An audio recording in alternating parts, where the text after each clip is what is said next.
20h30. Fin de journée pour le docteur Éléonore Ourdel.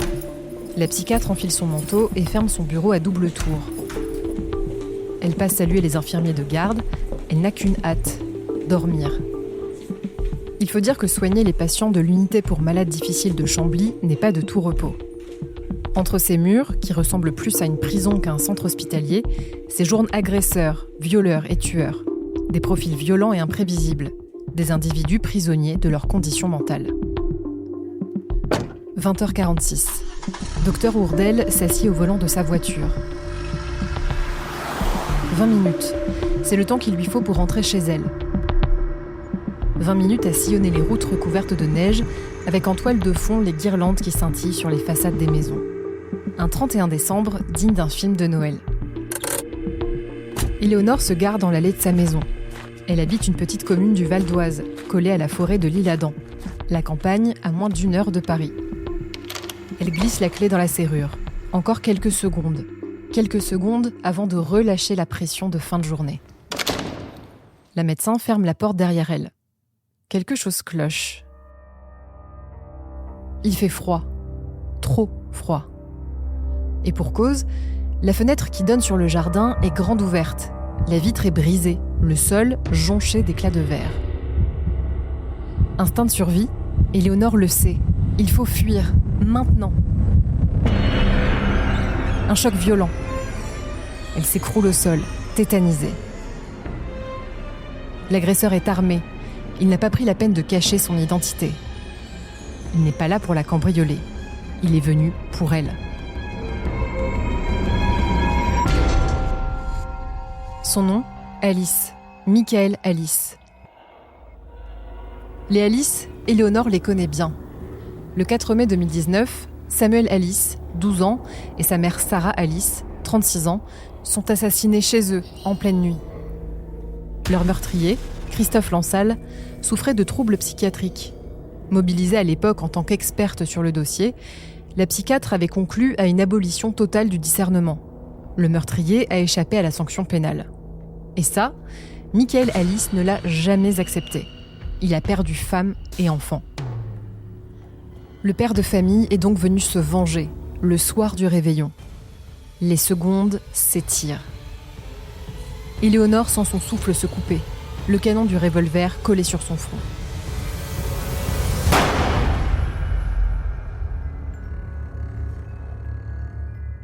L'homme s'est finalement tiré une balle en pleine tête, au beau milieu du salon.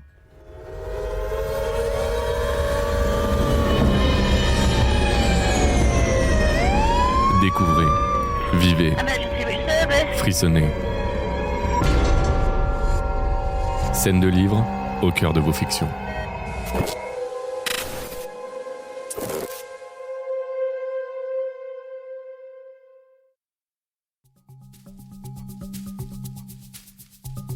L'année n'aurait pas pu mieux commencer pour Éléonore. Après avoir assisté au suicide de Michael Alice, la psychiatre du centre hospitalier spécialisé des Tilleuls se retrouve à gérer un nouveau patient très difficile. Délirant et violent, l'homme a été arrêté par la police après avoir poussé un individu sur les voies du Transilien. L'homme refuse de donner son identité et prétend être poursuivi par des vers. Il va falloir s'armer de patience. Et comme si ça ne suffisait pas, Éléonore reçoit un coup de fil de la police pour lui annoncer que son père est mort. Alors oui, elle n'était pas très proche de lui. Il battait sa mère. Mais tout de même, personne ne mérite une telle fin. Denis Liénard avait été retrouvé chez lui, dans sa chambre. Nu, son corps gisant à côté du lit, une quarantaine de coups de tournevis au niveau de l'abdomen, un entonnoir planté dans la bouche, rempli d'une poudre blanche. Sûrement des cristaux de soude. La scène est d'une violence inouïe.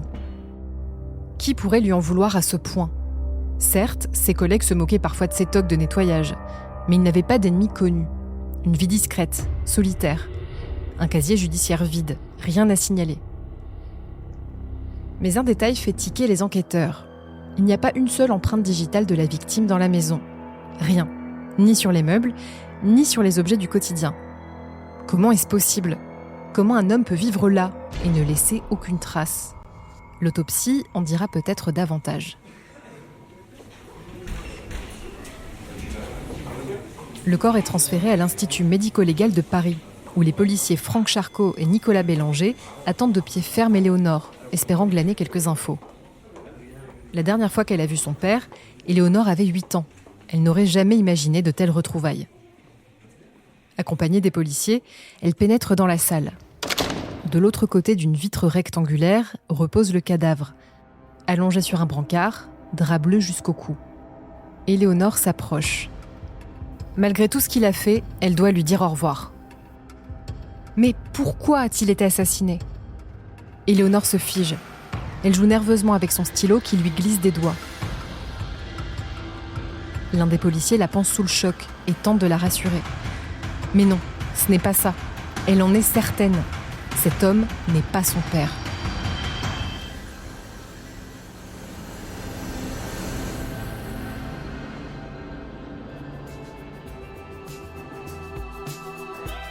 Ce mois-ci, découvrez À retardement de Franck Tillier.